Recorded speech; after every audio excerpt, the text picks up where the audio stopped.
So, a pseudo transfer portal topic here is I want to take some time and explain the House settlement ruling and what it means for the transfer portal right now. There's been some rumblings that could affect things, and I just want to go through what was the ruling, what happened. Let's get right into it. Yesterday was a big day in college athletics, and I want to break it down for you because it matters right now in the basketball transfer portal. Understand a judge in California named Claudia Wilken held a hearing about something called House versus NCAA settlement. This is a huge deal that could change how college athletes, especially basketball players, get made and move between teams. Since the basketball transfer portal is open right now, meaning players are deciding where to play next season, I'll focus on what this all means for them. Let's dive in, but first let's review a little bit. This might seem a little simple to you, but let's just review a little bit what the settlement is about.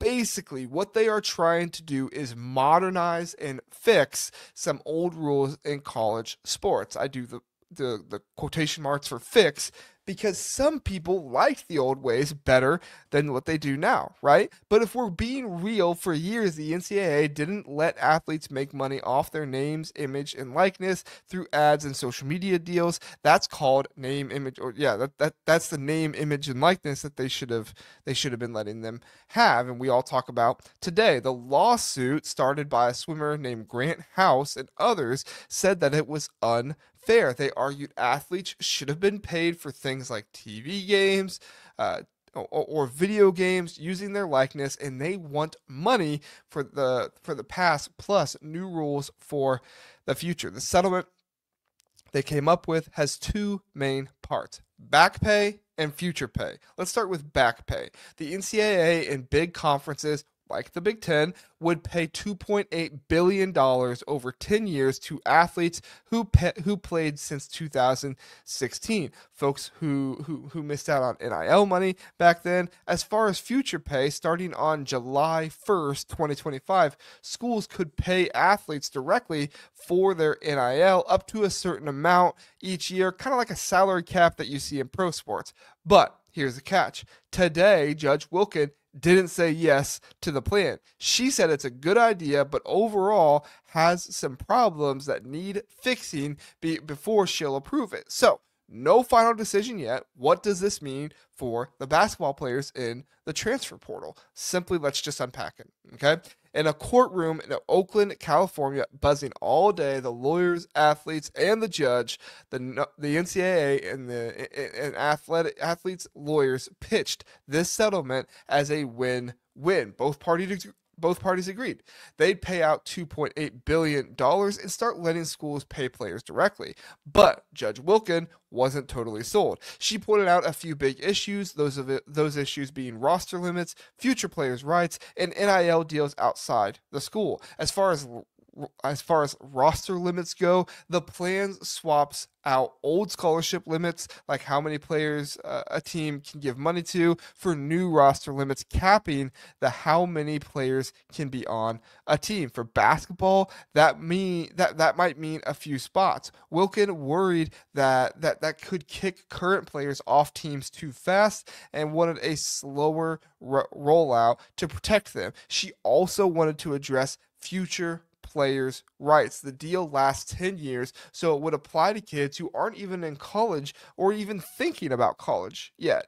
Wilken questioned if it's fair to lock them into rules that they can't argue against now. Finally, she addressed NIL deals outside of school. Right now, players can sign deals with companies or fan groups called collectives, like getting paid to promote a local business. The settlement would let the NCAA check any deal over $600 to make sure it's real and not just a sneaky way to pay players more than the school's cap.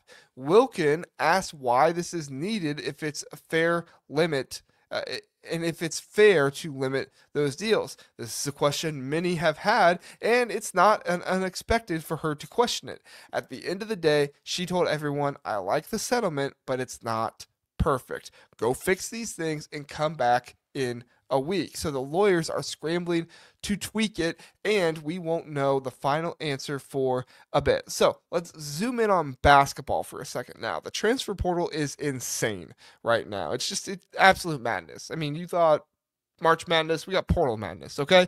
Players are leaving their teams, picking new teams, and signing deals. Coaches are racing to build their roster for next season. Before yesterday, some people thought if the settlement passed, it'd shake things up big time. The old idea was that if it got approved today, any player signing with a team after April 7th would have their NIL deals restricted, meaning those outside deals and collectives or companies might get capped or reviewed starting right away. That could have made players rush to sign before today to lock in bigger, freer NIL money. But since Judge Wilkin didn't approve it, that's not happening yet. The portal stays wide open under the current rules where players can transfer out and grab whatever NIL deals they can get. No new limits kicking in today. It makes me wonder if players will regret their decision. Right, thinking they made the decision too soon, and oh, I just made this decision because I wanted to get more money, because I decided this soon, and maybe they'll decommit from their schools and go to another one. Truthfully, this wouldn't be unheard of, as John Tonji flipped his commitment from New Mexico to Wisconsin on April 28th of last year. Look, I'm not predicting this will happen with anyone, and I'm not even saying John Tonji did that because of that. Okay, that's not what I'm saying. But it wouldn't surprise me if it does. But let's talk. If the settlement gets fixed and approved, maybe in a few weeks or months, those three things we discussed earlier, the roster limits, school payouts, and NIL reviews, could happen for basketball players. For now, though, players in the portal are safe from those changes. They can keep chasing the best offers, both from school and outside groups, without new rules slowing them down. If you're a fan, a parent, or just curious about the settlement, could change college basketball at all a lot. More money for players sounds great, but fewer roster spots might mean less chance for underdogs to shine, and of course the whole sadness of the walk-on and how that's turning out. And those NIL reviews, they could tame the crazy spending that we've seen where players rake in millions and boosters, and right now the portal's still a free-for-all, and players are cashing in while they can. The old worry that signing after today would limit NIL didn't happen because settlements on hold. So players transferring this week can breathe easy, keep negotiating. We'll have to wait and see how the laws fix this and what Judge Wilkin says next. For now, the game's still on and the portal is buzzing. What do you think? Should players get paid for their school? Let me know in the comment section, and I'll keep you posted as the story unfolds.